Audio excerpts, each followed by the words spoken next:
So in the last lecture, we have studied the overview of drug receptor theories. So first we'll see drug receptor theory.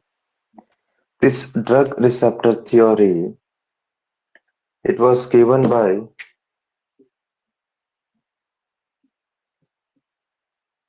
Ehrlich and Langley. The combined, or we can say independent work of these two scientists led to the origin of this theory, drug receptor theory, Ehrlich and Langley. One more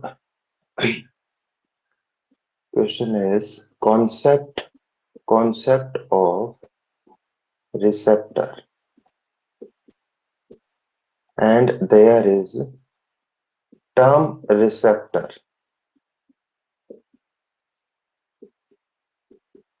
So these are two different MCQ.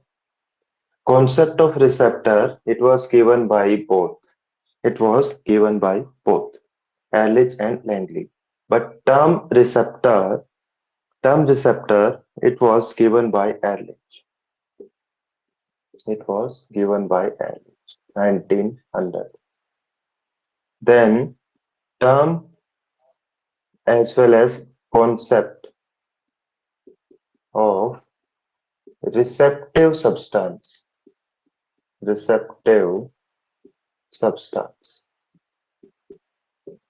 That was given by Langley.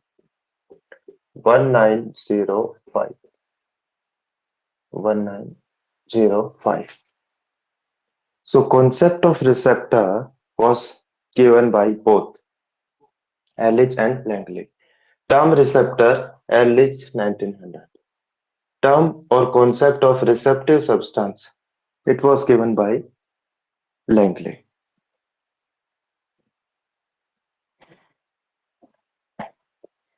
And this theory, it uses lock and key analogy. Lock and key analogy, which was given by Emil Fischer.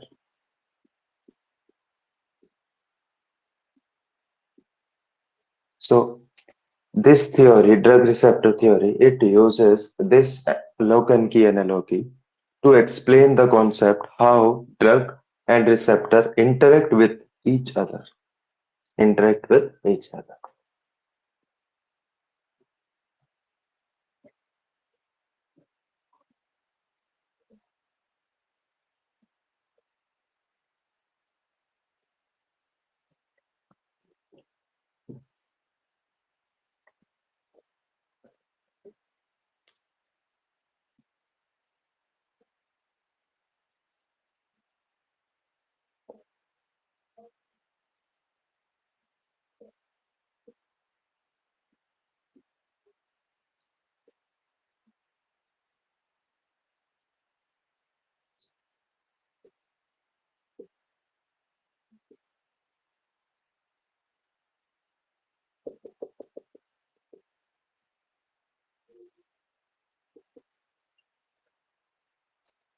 So this drug theory uses the concept of lock and key.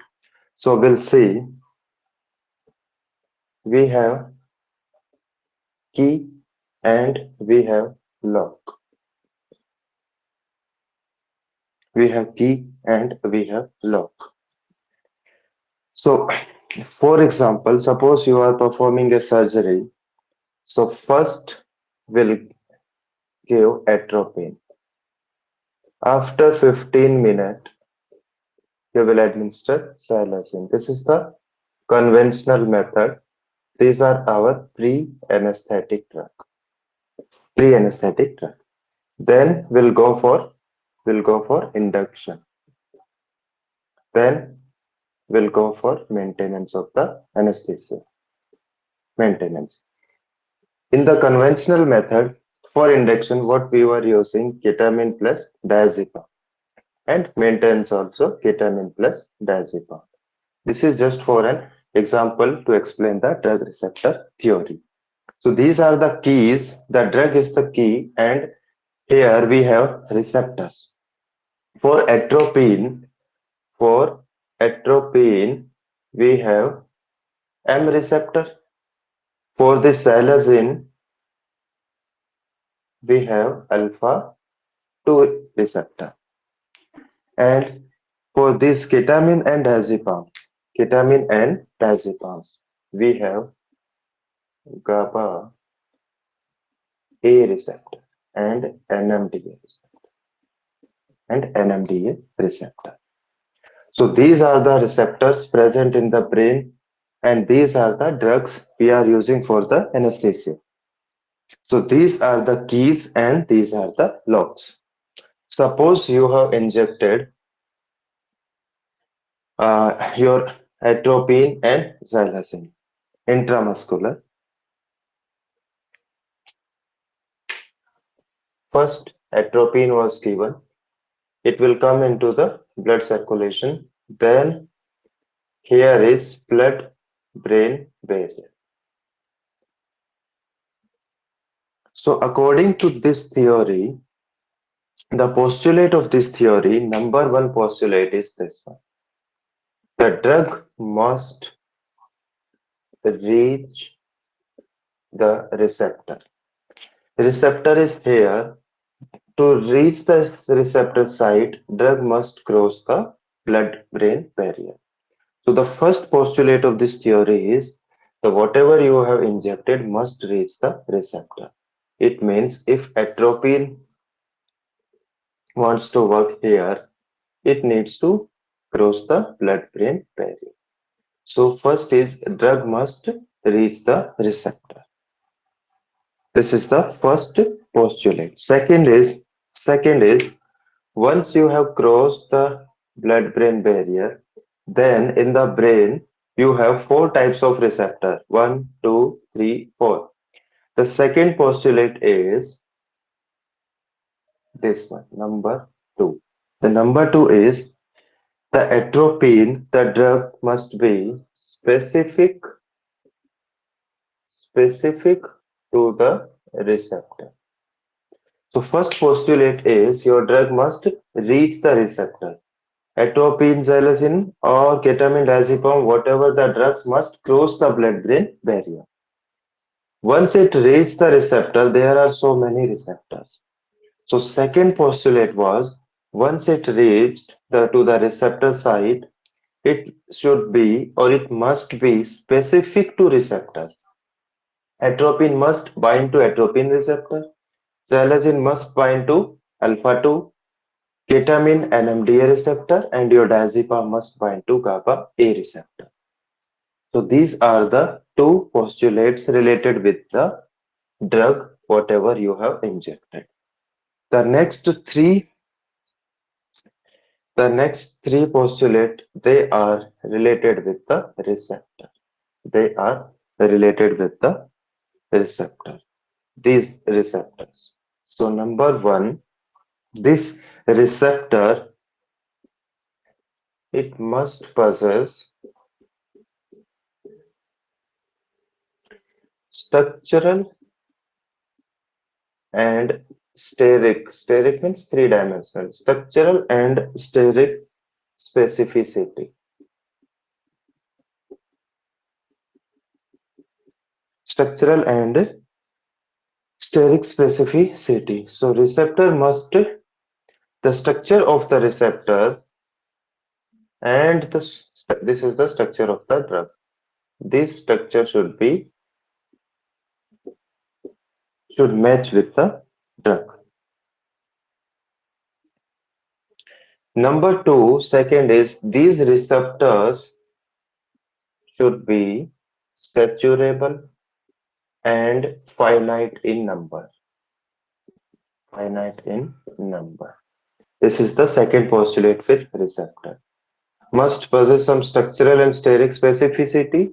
This receptor should be saturable and finite in number. And number three, the third postulate is it must possess high affinity, high affinity, high affinity for the ligand. For example,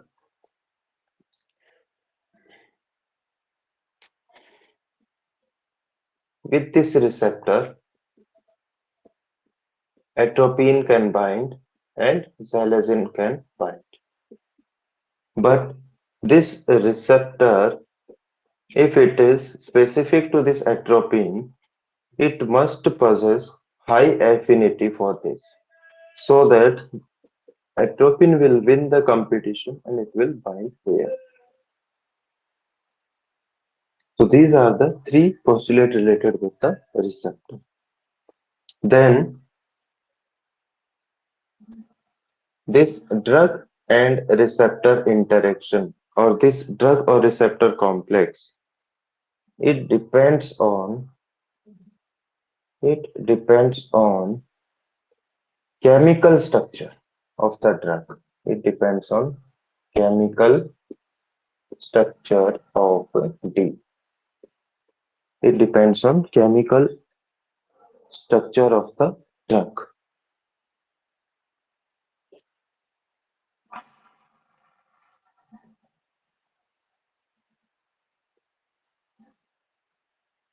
So there are two postulates with the drug and three with the receptor and one with the drug receptor complex. So total we have six postulates in this theory. The postulate is very simple. It must reach the site. Once it reaches the site, it must be specific to the receptor. Means atropine will bind with atropine receptor, xylazine with alpha 2, or ketamine with NMDA, and azipam with GABA A. For the receptors, their number should be finite, saturable, and receptor must be matching with the drug in structure and sterically in three dimensions in the space. And the receptor must have high affinity. And DR complex formed, it depends on the chemical structure of the drug.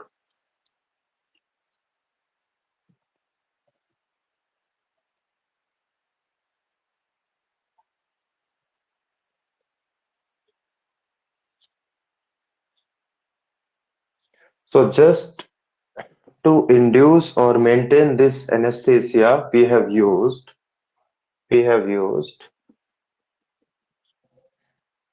M receptor, we have used alpha 2 receptor and GABA A receptor and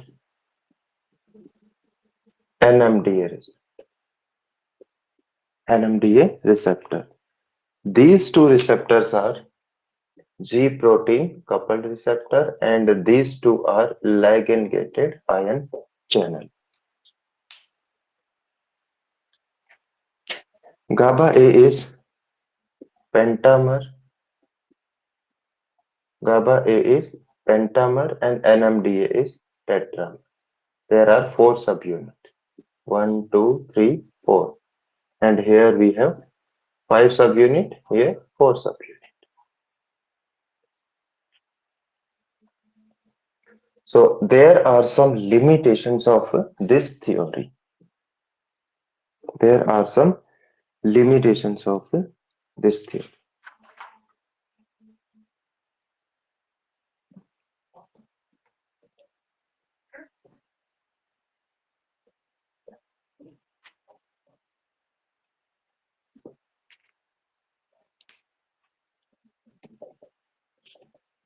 Limitations. There are limitations of theory. The theory does not explain how drug action is produced and in does not explain what magnitude of what magnitude of action or response is produced. So if we look at the three theories,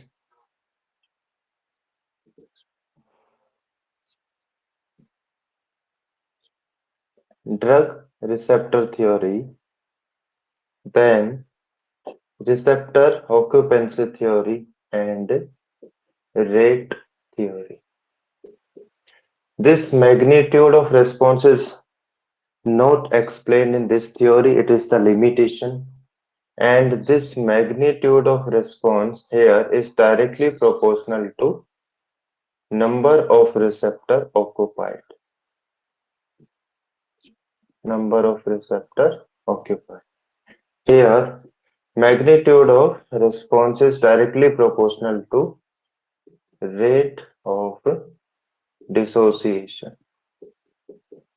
Rate of dissociation. So the limitations are explained in the further two theories.